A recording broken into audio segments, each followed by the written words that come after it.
Lors de la planification stratégique, les partenaires d'Arthabasca et Rablanford ont identifié le transport actif comme une priorité pour faire bouger les jeunes.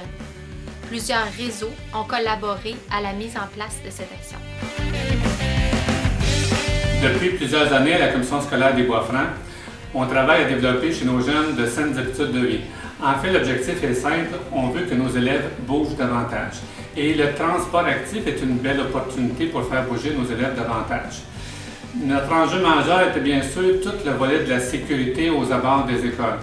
Donc, on a travaillé fort à améliorer l'accès autant pour les piétons que les cyclistes à l'école. Le transport actif, c'est toute forme de locomotion où c'est l'être humain qui est mis à contribution de sa propre énergie.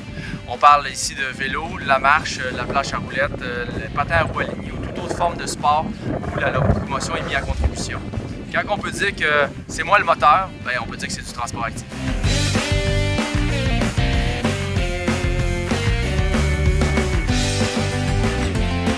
La Ville de Victoriaville a collaboré avec le réseau plein air Drummond dans l'élaboration des plans de déplacement des écoles primaires présentes sur le territoire de la Ville de Victoriaville dans le cadre du programme À pied à vélo Ville active. L'expertise du réseau plein air Drummond est manifeste dans la précision du diagnostic qu'ils ont établi pour les différentes écoles qui mettent en lien l'aménagement ou les aménagements présents sur le territoire et les besoins de mobilité et de déplacement des élèves de la maison vers l'école. Comme le réseau plein air Drummond élabore ses plans de déplacement en collaboration avec le milieu, avec les intervenants du milieu, les pistes de solutions qui nous sont proposées sont habituellement très bien acceptées par les directions d'école et par la Ville. Ça nous permet, au niveau de la Ville, de mieux planifier nos interventions à court, moyen, long terme, telles que proposées par le réseau plein air Drummond. Et ça permet aussi une meilleure prise de décision des élus qui ont entre leurs mains un rapport d'experts permettant d'améliorer la situation et d'encourager le transport actif des élèves. À Réseau plein air, on est en train de travailler sur un plan de déplacement. Donc la façon qu'on fait ça, c'est qu'en équipe, on regarde les différentes normes, on se sert des documents qu'on a pris lors de la marche de repérage et aussi des données qu'on a reçues de la commission scolaire qui nous positionne les élèves autour de l'école.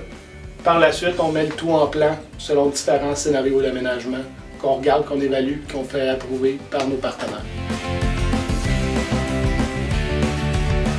Dans le cas de l'école P10 qui est située sur la rue Sainte-Victoire, les aménagements qui seront réalisés cet été ont aussi été proposés par le réseau plein air Drummond. Les aménagements consistent majoritairement en des avancées de trottoirs, un îlot central, puis un certain déplacement des manœuvres véhiculaires, notamment du débarcadère autobus qui s'en va sur la rue du Parc afin de séparer le transport actif du transport véhiculaire le plus possible, tout en permettant aux parents de se stationner en façade de l'école dans une rue moins achalandée.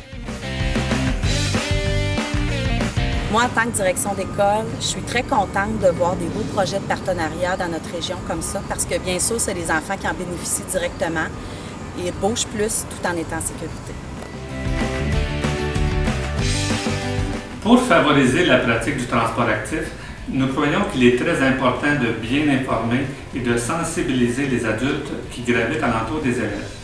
Pour réaliser ce mandat, nous avons engagé un chargé de projet qui d'ailleurs est vite devenu un fier ambassadeur du transport actif pour faire la tournée des écoles et rencontrer les équipes écoles, les enseignants en éducation physique, les services de garde et les conseils d'établissement. Enfin, pour marquer le coup d'envoi de ce beau projet, nous avons soutenu la mise en place des 2 semaines du transport actif où se déroulent plusieurs activités, dont les ateliers sur les mécaniques des vélos, ainsi qu'une visite d'un policier éducateur.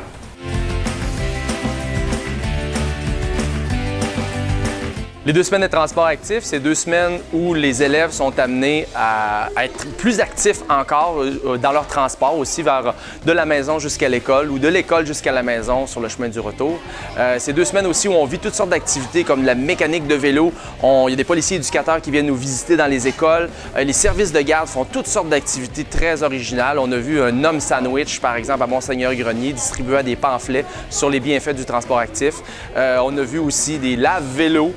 il y a la campagne La rue pour tous aussi que vous avez probablement vu passer, là, soit des petites étiquettes ou des collants ou des grandes affiches où les jeunes sont amenés à s'exprimer sur la courtoisie sur la route, de quelle manière ils vivent ça ou comment ils se sentent respectés et ont leur place sur la route pour pouvoir se déplacer à leur aise. Des freins au transport actif, c'est évident qu'il y en a actuellement. Sans ça, ces 2 semaines-là des transports actifs, bien, il n'y en aurait probablement pas, on n'aurait pas besoin d'en faire. Mais parce qu'actuellement, bien, les principaux freins, c'est les environnements qui sont quelquefois non sécuritaires. On parle de traverses piétons non adaptées, on parle de corridors scolaires inexistants, on parle de voies cyclables qui ne sont pas assez larges ou qui sont tout simplement pas présentes. On parle aussi de la confiance qu'on peut avoir aux enfants de se déplacer d'une manière autonome. Et ça, c'est à regagner. Hein? On sait que les enfants, si on leur laisse la chance de pouvoir faire des grandes choses, ils sont capables de beaucoup. Donc, se déplacer vers l'école, c'est des petits gestes à chaque jour qu'ils peuvent faire et ils en sont bien capables. D'autres obstacles aussi qu'on peut avoir, c'est sûr au niveau de la mécanique de vélo. C'est pour ça qu'on a des ateliers, ici, je ne sais pas si vous voyez en arrière, là, des ateliers mécaniques de vélo, autant pour savoir comment gonfler un pneu que de savoir comment conduire avec des obstacles. Bien choisir son vélo aussi, c'est fort important. C'est toutes des habiletés que pendant les 2 semaines de transport actif, on essaie de leur donner pour leur permettre d'être encore plus autonomes.